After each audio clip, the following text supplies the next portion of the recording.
in like 15 minutes. Whatever you have.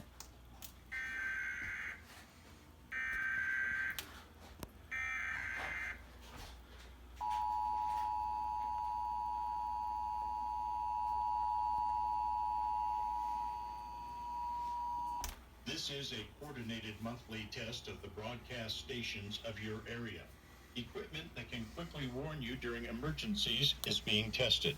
If this had been an actual emergency, such as severe weather or civil emergencies that may occur in this geographic area, official messages would have followed the alert tone. This station serves the Larimer and Weld County area. This concludes this test of the emergency alert system.